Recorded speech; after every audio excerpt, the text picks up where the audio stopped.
India is a dead economy, ऐसा कहना है डोनाल्ड ट्रंप का, जो यूएस के प्रेसिडेंट है। मगर जब डोनाल्ड ट्रंप से पूछा गया कि आपके पास क्या सबूत है कि इंडिया एक डेड इकोनॉमी है, तो ऑब्वियसली उन्होंने इस क्वेश्चन को डॉज कर दिया। मगर ये सवाल हम इंडियंस डॉज नहीं करेंगे। आज की वीडियो में हम कुछ पैरामीटर्स और डेटा पे बात करेंगे जहां से ये पता चलेगा कि भारत सच में क्या एक डेड इकोनॉमी है। 2025 में भारत की जीडीपी है 4.19 ट्रिलियन यूएस डॉलर्स, जो दुनिया की चौथी सबसे बड़ी अर्थव्यवस्था बनाती है भारत को। सिर्फ जापान ही नहीं, बहुत सारे सो कॉल्ड विकसित देशों को पीछे छोड़ दिया है भारत ने। 2024-25 में भारत की जीडीपी ग्रोथ रेट है 6.5% और अमेरिका की है 3%, यानी भारत की गति दुगनी है। भारत और अमेरिका के बीच में 2024-25 में ही ट्रेड हुआ है 131.84 बिलियन यूएस डॉलर्स का।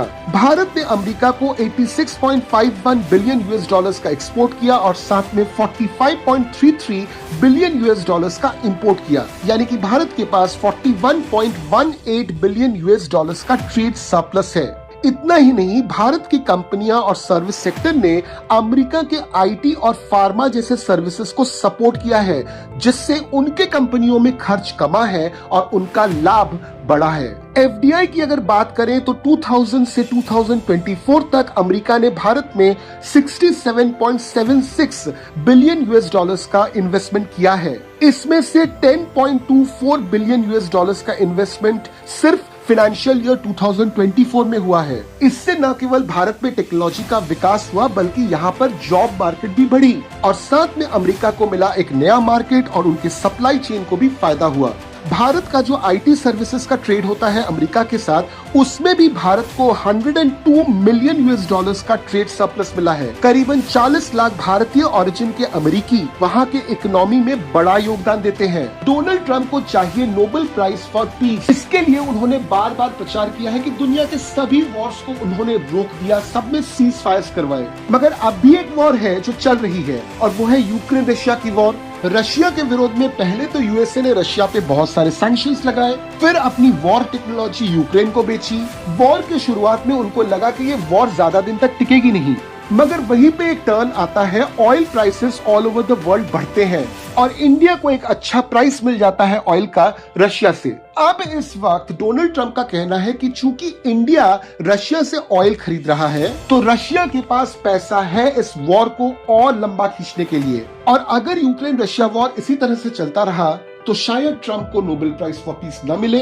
तो उनके पास जो हथियार है, उस हथियार को उन्होंने भारत पे चला दिया और वो है सैंक्शंस का। पहले 25% का टैरिफ लगा और अब वो टैरिफ बढ़ के 50% होने वाला है। भारत के पास दो ऑप्शंस हैं। पहला ऑप्शन कि वो अमेरिका के साथ डील करे, मगर अमेरिका की जो शर्तें हैं वो भारत को मंजूर नहीं है। दूसरा ऑप्शन है कि भारत ऑल्टरनेटिव्स खोजे, जैसे ईयू, एशियान या फिर मिडिल ईस्ट। सेकेंड ऑप्शन में टाइम जरूर लगेगा, मगर इससे एक परमानेंट सोल्यूशन निकल सकता है। फिलहाल जो भारतीय सरकार का रुझान है वो सेकेंड ऑप्शन की तरफ ज्यादा है और अगर ऐसा हुआ तो अमेरिका को दिक्कत हो सकती है। खासकर इफेक्टेड हो सकती है उनकी फार्मा, आईटी और टेक इंडस्ट्री, जहां पे भारत का पूरे दुनिया में कोई मुकाबला नहीं है। यानी आज की तारीख में इंडिया एक डेड इकोनॉमी नहीं, बल्कि एक राइजिंग सुपर पावर है और तमाम डेटा इस बात को सपोर्ट करते हैं। इस विषय में आपकी क्या राय है, हमको कमेंट में जरूर बताइए। वीडियो अगर आपको अच्छा लगा तो इसको लाइक और शेयर जरूर कीजिए, चैनल को सब्सक्राइब कर लीजिए। मैं आपसे फिर मिलता हूं एक दूसरे टॉपिक के साथ अगले वीडियो में। जय हिंद।